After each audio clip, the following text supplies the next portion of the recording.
Okay, guys, so welcome back to AS Business 9609 classes.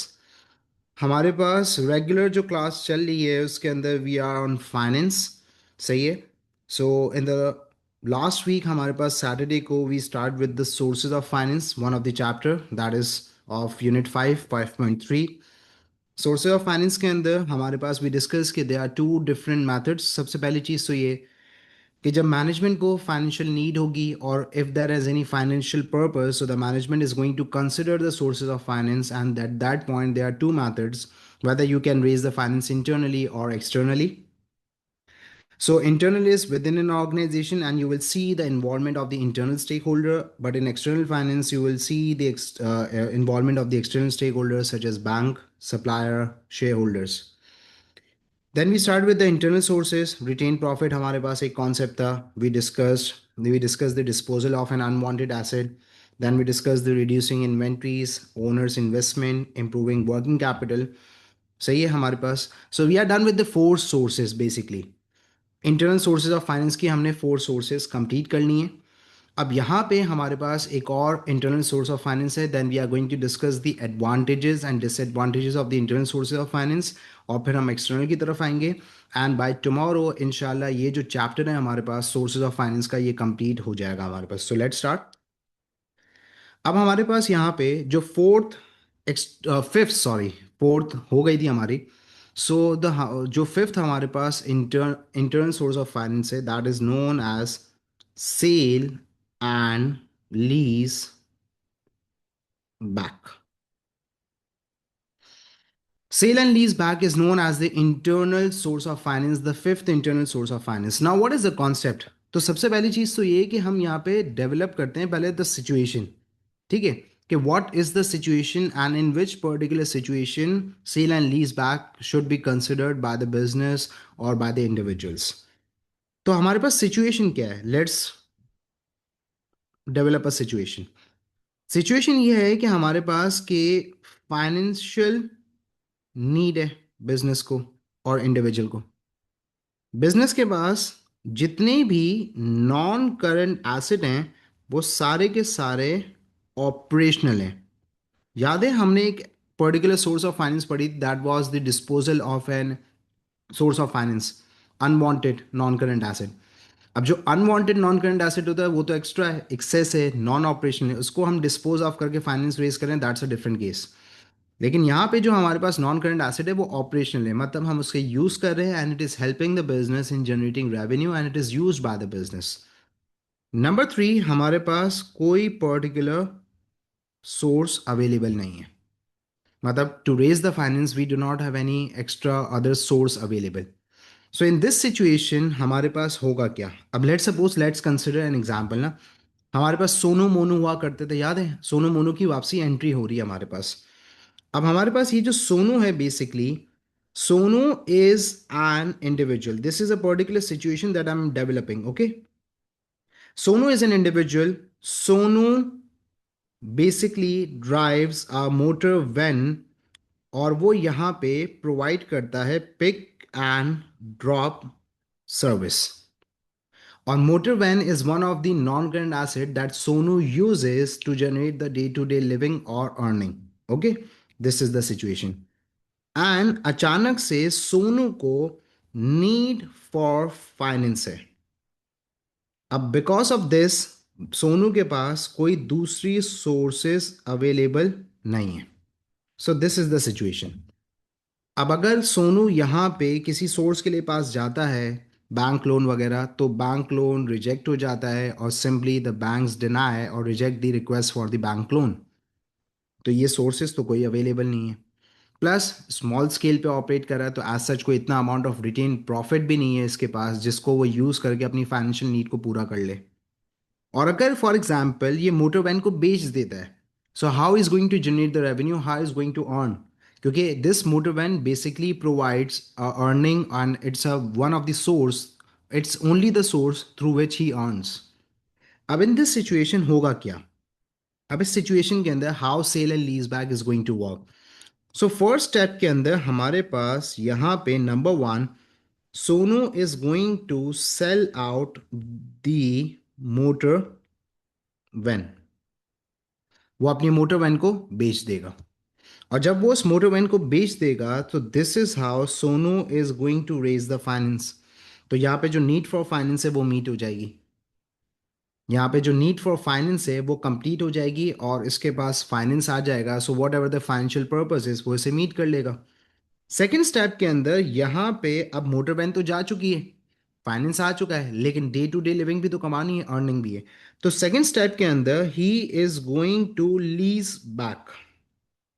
Lease back का मतलब है कि यहाँ पे now he is going to acquire a motor van on the rental basis, ताकि वो यहाँ पे उस मोटर वैन को रन करे, pick and drop service provide करे, and this is how Sonu is going to earn the money. तो rental basis पे वो एक्वायर कर लेगा। So this is known as sale and lease back. अब बिजनेसेस भी ये करते हैं, अक्सर क्या करते हैं बिजनेसेस कि अपनी फैक्ट्री को बेच देते हैं और फैक्ट्री को किराए पे रेंटल बेसिस पे एक्वायर कर लेते हैं to operate in that particular factory. अब क्यों फैक्ट्री को एक्वायर कर रहे हैं, वाई लीज बैक? क्योंकि अगर फैक्ट्री नहीं होगी so how they are going to earn and how they are going to generate the revenue? So this is known as sale and lease back. This is an option that the business can use. And how they are raising the finance? Because they are selling their own asset. They are selling out their non-current asset, and this is how they are raising the finance. So that's why it is known as the internal source of finance. अब यहाँ पे सिर्फ एक drawback ये, minus point ये, कि आपकी यहाँ पे जो रेंट की अमाउंट होगी उससे बिजनेस की जो फिक्स्ड कॉस्ट होगी वो इंक्रीज हो जाएगी। And the other one, loss of an asset है, क्योंकि आपने उसे डिस्पोज ऑफ कर दिया है तो अब आपके पास वो एसेट आपकी बुक्स में नहीं रिकॉर्ड होगा, एंड दैट पर्टिकुलर एसेट अब आपका नहीं है, तो आपकी जो वैल्यूएशन ऑफ द बिजनेस है वो क्या हो गई है? कम हो गई है। Yes, we have an example. This is an example that I usually give is Indian Airlines. Indian airlines ने अपने एयरक्राफ्ट्स को बेच के रेंटल बेसिस पे एक्वायर कर लिया। तो नंबर ऑफ फैक्ट्रीज होती है, number of individuals, personally I know them, ठीक है। बिजनेस कम्युनिटी के कुछ लोग हैं जिन्होंने अपने कुछ पर्टिकुलर एसेट को फॉर अ टाइम बीइंग बेच दिया था to raise the finance, and they made investment from that finance, और फिर दोबारा जो है वो कुछ टाइम के बाद खरीद लिया था, लेकिन for that time period they acquired the non-current asset factory, the shops on the rental basis. So this can be the smart move. मैं कहता हूँ कि ये एक smart move भी है जो कि आप कर सकते हैं in order to raise the finance, जिसके अंदर आपको legal formalities, बैंक लोन और ये सब कुछ भी acquire करने की ज़रूरत नहीं है।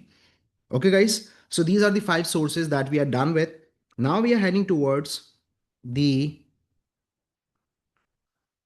advantages of the internal sources. मतलब overall हम यहाँ पे क्या कर रहे हैं? Advantages कर रहे हैं।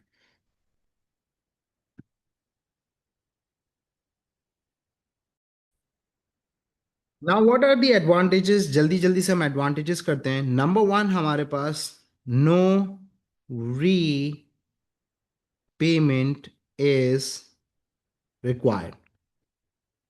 आप कोई बैंक से लोन नहीं ले रहे, you are not raising the finance as a debt, as a liability, तो आपको कोई रीपेमेंट करने की जरूरत नहीं है। Number two, no interest payable. अगर आप बैंक से लोन लेते हैं, डिबेंचर्स इशू करते हैं या कोई भी डेट फाइनेंसिंग करते हैं जिसके अंदर you are acquiring finance, acquiring finance और raising finance as a liability, तो आपको इंटरेस्ट पे करना होता है, तो यहाँ पे आपको कोई इंटरेस्ट पे नहीं करना। Number three, it does not increase the gearing, that means existing debt. अब sir what is existing debt gearing?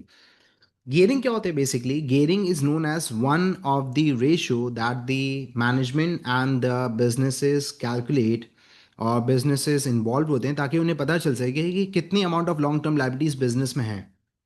अगर बहुत ज़्यादा लॉन्ग टर्म लाइबिलिटीज बिजनेस में हो गई तो chances of bankruptcy, interest payable, share holders, investors का ट्रस्ट बिजनेस के ऊपर से उठ जाएगा, क्योंकि इतनी ज़्यादा अमाउंट ऑफ लोन्स हो रहे हैं। ठीक है। तो हमारे पास पीआईए की जो रीसेंट केस है उसके अंदर आपने अगर ब्रेकडाउन, फाइनेंशियल ब्रेकडाउन्स देखे हो, फाइनेंशियल ब्रेकअप्स देखे हो, तो आपके पास 120 बिलियन का लोन है। ठीक है। तो यू नीड टू अंडरस्टैंड कि जो गेयरिंग है वो आपको बताती है कि ऑलरेडी बिजनेस में लोन कितना है। What is the amount of long term liabilities existing debt in the business. अगर ये हमारे पास बहुत ज़्यादा है तो इन्वेस्टर्स का, शेयर होल्डर्स का ट्रस्ट कम होगा, ठीक है, टुवर्ड्स अ कंपनी और टुवर्ड्स अ बिजनेस, क्योंकि business is not running on it's finance. Business is actually dependent on the external financing, debt financing.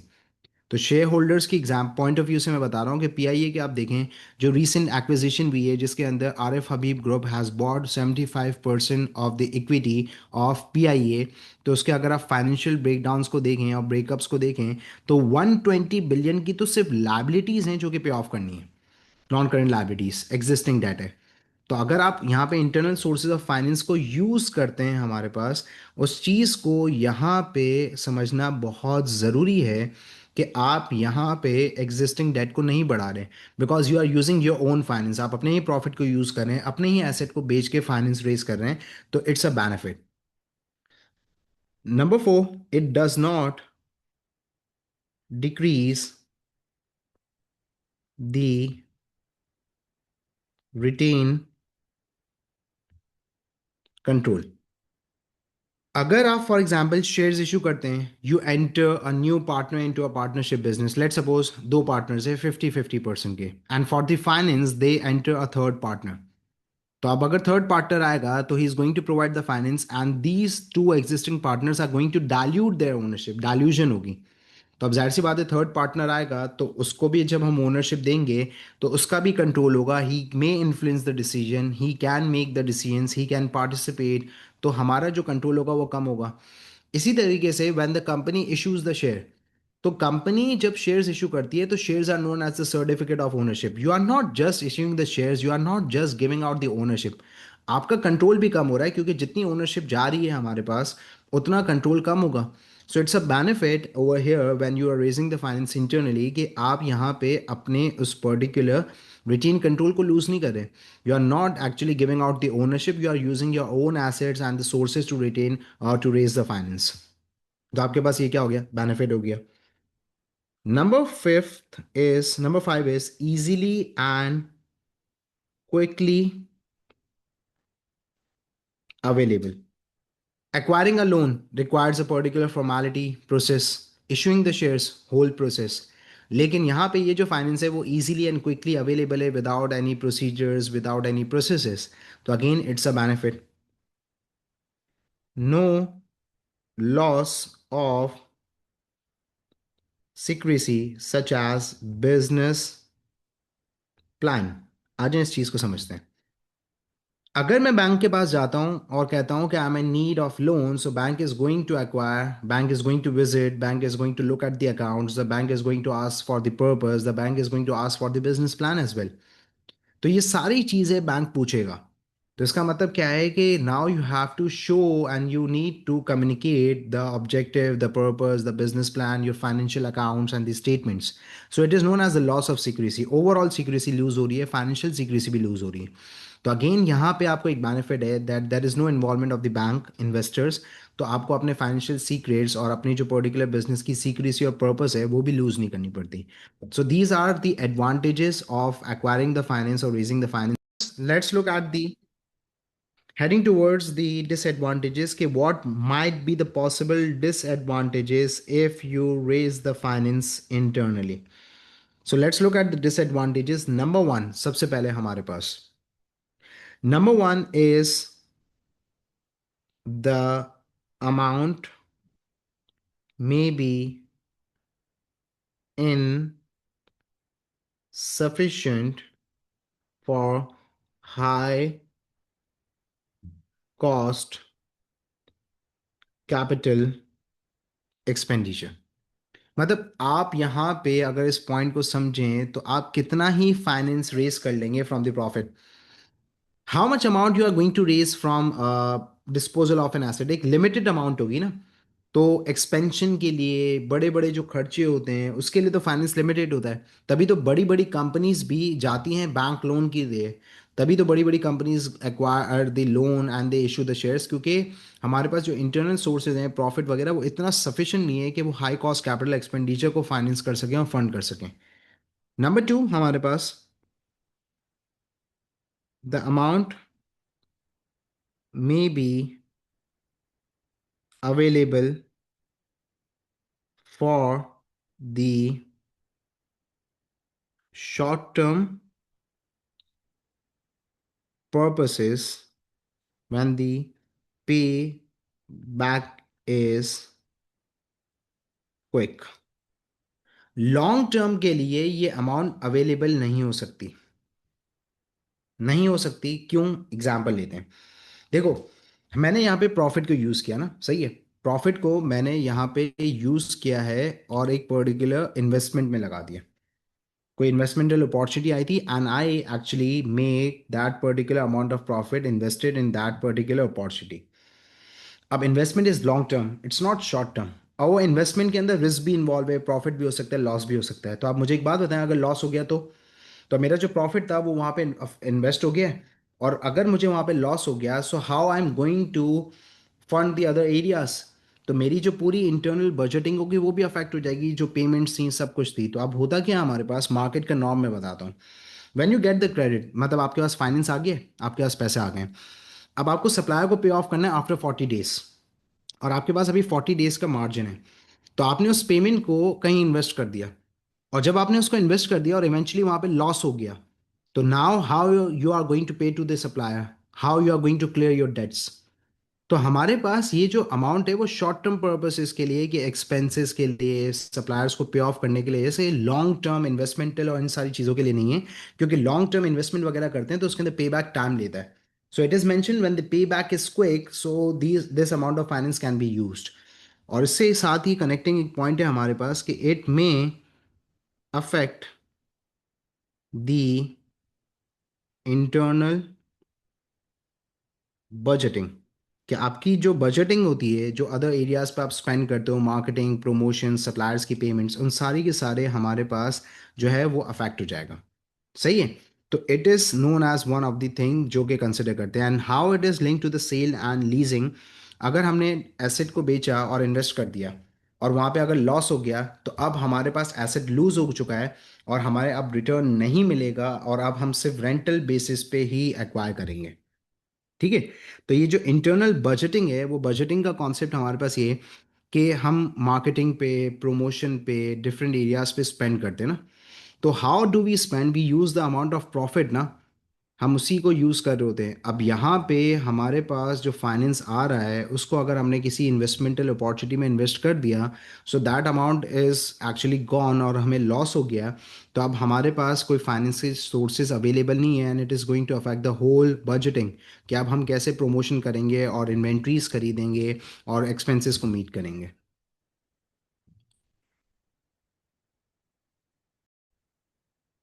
अब लास्ट जो हमारे पास ड्रॉबैक है that you need to consider, फिर हम आगे बढ़ते हैं, that is no tax benefit. अब sir how this is a particular point, और ये क्या हमारे पास टैक्स बेनिफिट का पॉइंट है, ये देखिएगा, सुनिएगा। देखो, यहां पे चलते हैं हमारे पास किस पे, रिटेन प्रॉफिट वाले पॉइंट पे।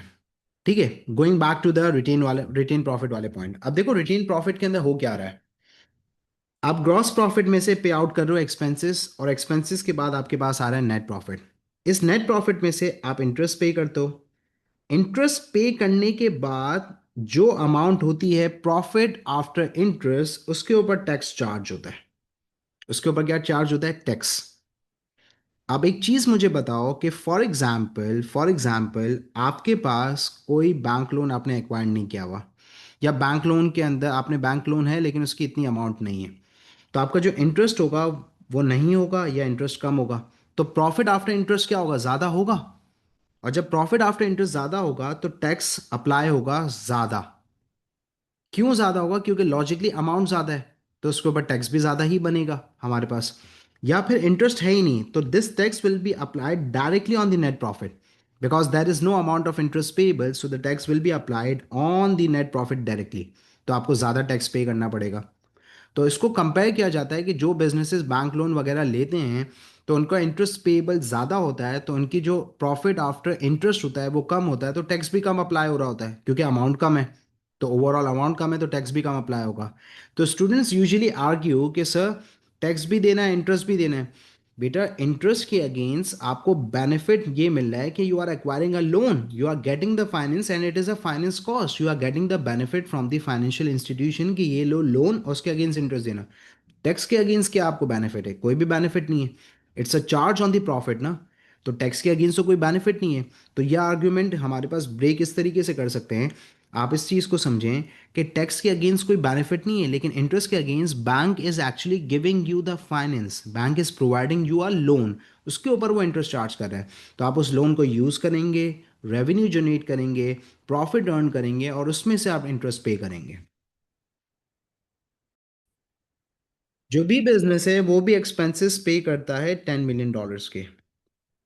अब आपके पास जो नेट प्रॉफिट आ रहा है वो आ रहा है $40 million का, दोनों जगह पे ए और B business both has the same amount of net profit.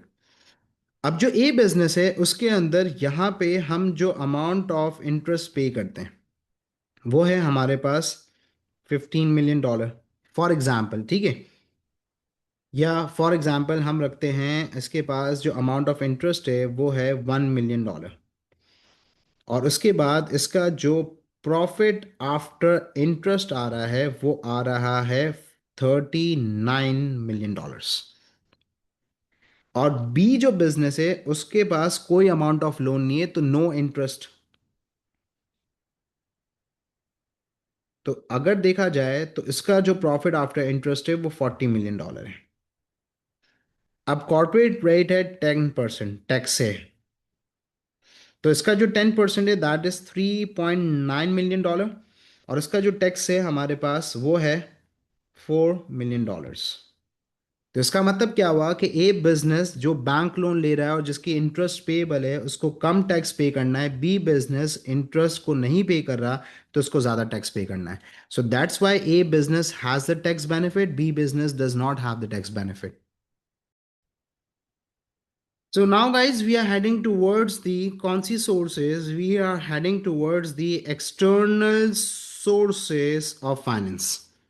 Now what are external sources? Clearly हमें पता है कि external sources का मतलब ये होता है कि when there is an involvement of external stakeholders, मतलब now you are going to see the involvement of banks, supplier, shareholders, investors, government. So these are known as the external stakeholders.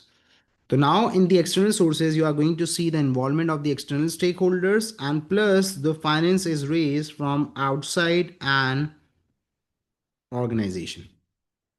तो आज सबसे पहले हमारे पास यहाँ पे the most common and the most basic external source of finance, जो सबसे ज़्यादा कॉमन और सबसे ज़्यादा जो बेसिक सोर्स है हमारे पास, it is known as bank loan.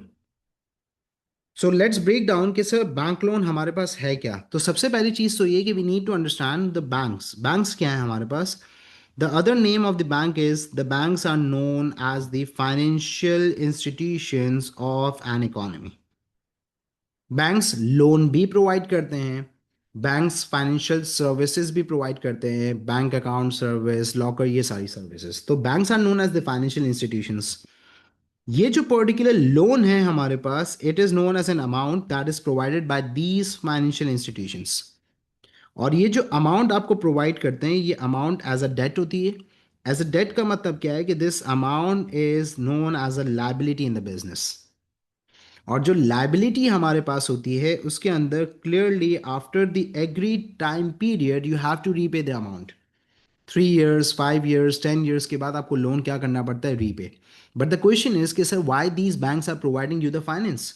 ये आपके कोई चाचा के लड़के तो नहीं है, या ये आपके कोई कजन तो नहीं है? तो sir why they are providing the finance? Because of the interest. This is the point जिसकी वजह से banks provide you the loan, the interest, the income that they earn through interest. अब यहाँ पे हमारे पास there is a whole concept of the interest that we need to understand. हम यहाँ पे इंटरेस्ट को ब्रेक डाउन करेंगे और समझेंगे। इंटरेस्ट रेट कौन सेट करता है? Interest rate is set by the government, और गवर्नमेंट इंटरेस्ट रेट को सेट करती है through central bank. Economic conditions को देखते हैं, इन्फ्लेशन रेट को देखते हैं, multiple factors are considered by these banks, by the government, और जैसे पाकिस्तान के अंदर state bank of Pakistan is known as the central bank, and the central bank sets the interest rate and the other banks follow. Simple.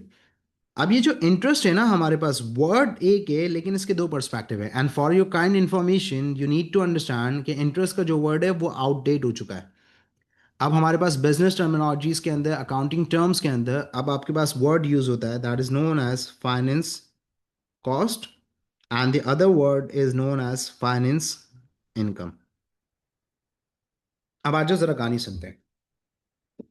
हमारे पास why the word interest is known as interest, पता है ये interest interest बना कैसे? Interest का मतलब क्या होता है? What is the literal meaning of interest? आप कहते हैं ना कि यार I have interest in this particular field, और it is my interested area, मतलब दिलचस्पी होना ना। We have some sort of मतलब दिलचस्पी है उस एरिया के अंदर। तो बेसिकली ये कॉन्सेप्ट आ ही रहा है। Why word interest is known as interest? दिलचस्पी है, सुनना कैसे?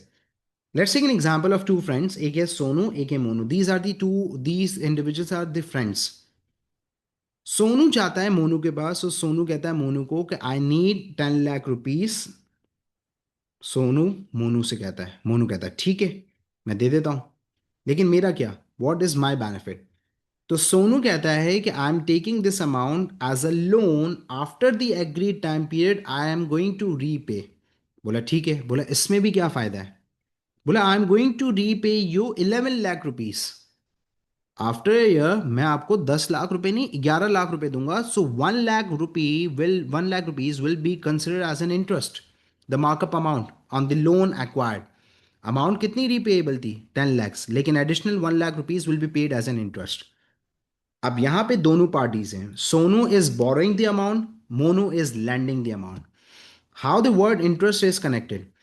Sonu is actually interested in the amount of 10 lakh rupees क्योंकि उसे फाइनेंशियल नीड है। So that's why he is agreed to provide the amount of interest, additional amount 1 lakh रुपए।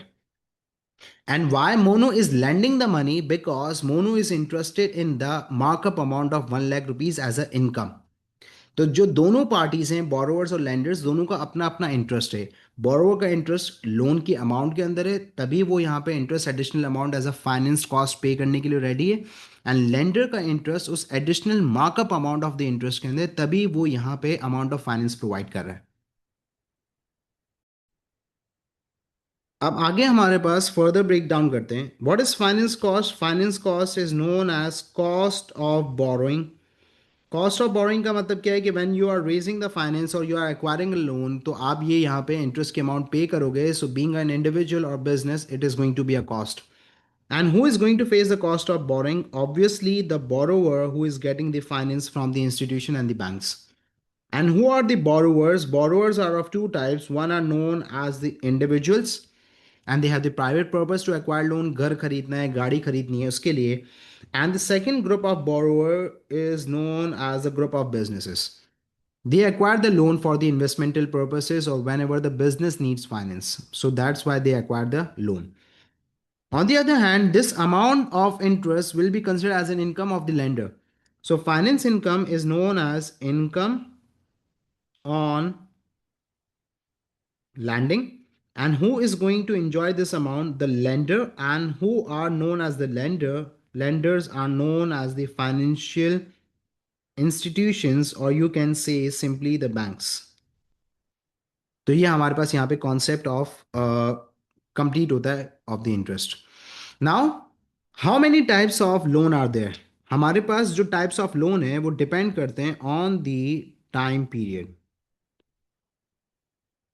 There are two different types of loan that are provided. One is known as the short term bank loan, and the other one is known as long term bank loan.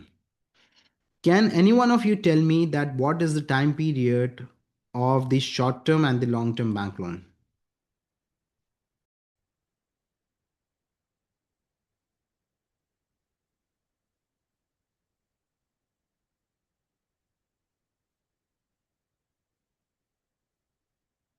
Okay, यही point है जो समझाना है। अब इस चीज को यहाँ पे समझना, हमारे पास जो बैंक लोन है, बैंक लोन हमारे पास जो शॉर्ट टर्म है ना, वो है up to 3 years and some areas 5 years। और जो लॉन्ग टर्म है वो हमारे पास मोर देन 3 to 5 years है। And this is the concept that you need to understand. भाई हमारे पास ये कॉन्सेप्ट बहुत ज़रूरी है समझने के लिए। अक्सर बच्चे मिक्सअप करते हैं कि शॉर्ट टर्म हमारे पास, क्योंकि अकाउंट्स के अंदर और अभी तक हम जो भी कॉन्सेप्ट डेवलप करते हुए आए हैं उसके अंदर यही होता है कि अगर कोई चीज़ शॉर्ट टर्म है तो it has a life of less than a year, so वो शॉर्ट टर्म है, और more than a year long term है। I do agree with this, लेकिन bank loan has the exception. Short term जो bank loan है उनकी life है up to 3 to 5 years, क्योंकि हमारे पास जो 1 year के अंदर आपको पे ऑफ करना होता है, it is known as bank overdraft, it is not known as bank loan.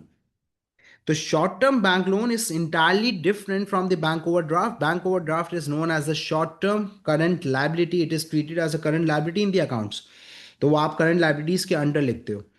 तो हमारे पास जो बैंक ओवरड्राफ्ट है it is known as the current liability, और उसकी life less than a year है। शॉर्ट टर्म बैंक लोन की जो लाइफ है वो अप टू 3 to 5 years है, और long term above than the 3 to 5 years है। तो you need to make your facts correct कि आपके पास ये जो कॉन्सेप्ट है वो गलत है। Bank overdraft is not same as short term bank loan. हमारे पास ये बैंक लोन का कॉन्सेप्ट था। अब आगे बढ़ते हैं। हमारे पास ये जो बैंक लोन है उसके अंदर नंबर वन, आपके पास जितने भी हमारे पास स्टार्टअप्स हैं और जितने भी हमारे पास जो स्मॉल बिजनेसेस होते हैं, तो startups and small businesses do not qualify for the bank loan. Why they do not qualify for the bank loan? क्या क्या रीजन होते हैं? नंबर वन, उनके पास शायद कोई कोलैटरल नहीं है। Now what is collateral? Collateral loan as one of the source of finance again. के कोलैटरल मीन्स सिक्योरिटी, गिरवी रखवाना। In case, for example, if you are acquiring a loan and bank is asking for the security, कि आपके पास कोई ऐसा valuable fix asset है, तो आप अपने ऑफिस के डॉक्यूमेंट्स, घर के डॉक्यूमेंट्स, मोटर व्हीकल, कोई गाड़ी है उसके डॉक्यूमेंट्स एज अ सिक्योरिटी गिरवी रखवा देते हैं कि in case if you fail to repay, so that particular bank has the complete right of ownership on that asset. तो जो स्मॉल बिजनेसेस हैं, स्टार्टअप्स हैं, उनके पास कोई लैक ऑफ कोलैटरल नहीं होता। नंबर टू, जो स्टार्टअप्स हैं they do not have any previous record, क्योंकि नए बिजनेस हैं तो कोई फाइनेंशियल स्टेटमेंट्स नहीं है। तो bank can ask for the financial statement to evaluate the performance and then they can make a decision कि whether to provide a loan or not. तो जो स्मॉल बिजनेस स्टार्टअप्स होते हैं उनके पास कोई प्रीवियस रिकॉर्ड नहीं है। Number three, there is a chance के they may have ineffective business plan, कि that business plan is not that much attractive, और उसके चांसेस ऑफ फेलियर ज़्यादा हैं, रिस्क ज़्यादा नज़र आ रहा है, तो उसकी वजह से banks can reject and they can turn down the request for the bank loan. So these are the points that you need to understand कि startups, that's why startups and small businesses do not qualify for the bank loan. आगे बढ़ते हैं हमारे पास towards the second source and it is known as bank overdraft. Now, what is bank overdraft? Number one, bank overdraft is known as the short term source of finance. And bank overdraft, sorry, depends on the credit score of the business or the individual, and it is considered as a flexible source. अब sir ये क्या मतलब है इन points का? Number one, bank loan जो है वो short term source of finance है, because bank loan needs to be settle within a year. मतलब आपको बैंक ओवरड्राफ्ट जो है वो 1 साल के अंदर पे ऑफ करना है। ठीक है, 1 साल नहीं, आप महीनों के अंदर पे करेंगे जब मैं आपको एक्सप्लेन करूंगा। तो नंबर वन। नंबर टू, हर किसी को बैंक ओवरड्राफ्ट की फैसिलिटी नहीं मिलती। क्यों नहीं मिलती? क्योंकि it depends on the credit score and the financial credibility. अगर आपके प्रीवियस रिकॉर्ड सही है, प्रीवियस आपके फाइनेंशियल ट्रांजैक्शंस हैं, आपकी फाइनेंशियल क्रेडिबिलिटी है, प्रीवियस आपने लोन एक्वायर किए थे, उसकी टाइमली रीपेमेंट और लोन रीपे करा है, इंटरेस्ट पे करा है, तो आपको बैंक ओवरड्राफ्ट की फैसिलिटी मिलेगी। And it is known as a flexible source. अब सर कैसे, आ जाओ थोड़ा समझते हैं। अकाउंट्स के अंदर एक कॉन्सेप्ट है हमारे पास और एक टॉपिक है, that is of bank reconciliation. ठीक है, तो I am going to use the terminologies थोड़ी सी in order to make you understand. You have issued a cheque of ₹2.5 lakhs to a supplier. जो आपने चेक इश्यू किया है उसकी जो अमाउंट है that is 2.5 lakhs, and that supplier presents a cheque in front of the bank. अब bank के सामने वो चेक प्रेजेंट करता है, bank is in the clearing phase कि वो चेक को क्लियर कर रही है। लेकिन जैसे वो क्लियर करती है तो अचानक से एक हमारे पास नोटिफिकेशन पॉपअप होता है, that is of insufficient balance. Now bank has two options. पैसे नहीं है, अमाउंट वहां पे जो अवेलेबल है वो 2 लाख है, और आपके पास जो चेक इशू है वो 2.5 लाख का है। तो अब आपने क्या करा है यहाँ पे, बैंक ने यहाँ पे क्या करा, बैंक के पास दो ऑप्शन है। नंबर वन, चेक बाउंस हो जाएगा, that is known as dishonoured cheque, कि आपकी पेमेंट कैंसिल हो गई है and that particular cheque can not be cleared because of the insufficient balance and the short of funds. The other option is कि bank can make a payment on your behalf, और जब bank उस payment को clear करेगा तो यहाँ पे 0.5 lakh, that means 50,000 की जो पेमेंट है वो बैंक आपके ब्याह पे पे करेगा। तो आपका जो अकाउंट है, bank account, has been overdrawn 50,000। तो अब ये हमारे पास है बैंक ओवरड्राफ्ट की फैसिलिटी। अब यहां पे why it is known as the flexible source, it is known as the flexible source, कि for example if a business is facing the financial issues or the business is predicting that there will be the financial issues and the liquidity crisis in upcoming months, तो bank से हम ये business flexible source मतलब avail कर सकता है, कि कह दे कि हाँ बैंक ओवरड्राफ्ट की फैसिलिटी मुझे रिक्वायर्ड है फॉर 2 मंथ्स, ताकि जितनी भी पेमेंट्स है वो क्लियर हो जाएं। Because of the cash flow problem आप खुद से पे नहीं कर सकते, तो bank is going to make the payments.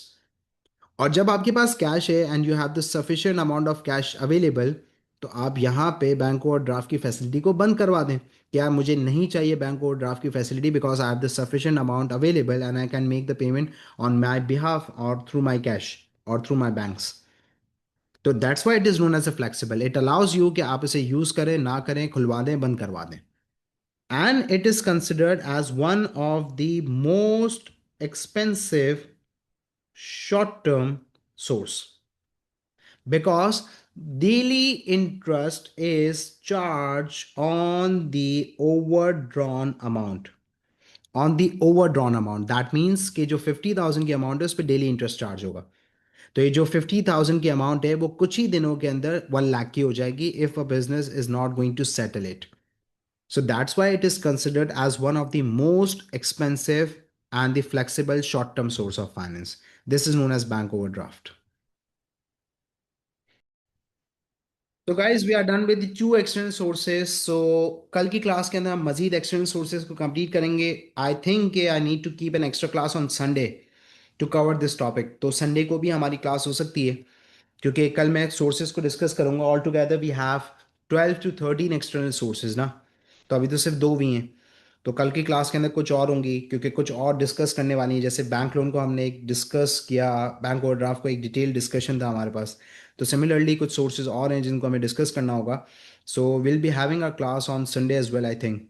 ठीक है, तो आई लेट यू नो। ठीक है, थैंक यू, टेक केयर, अल्लाह हाफिज़।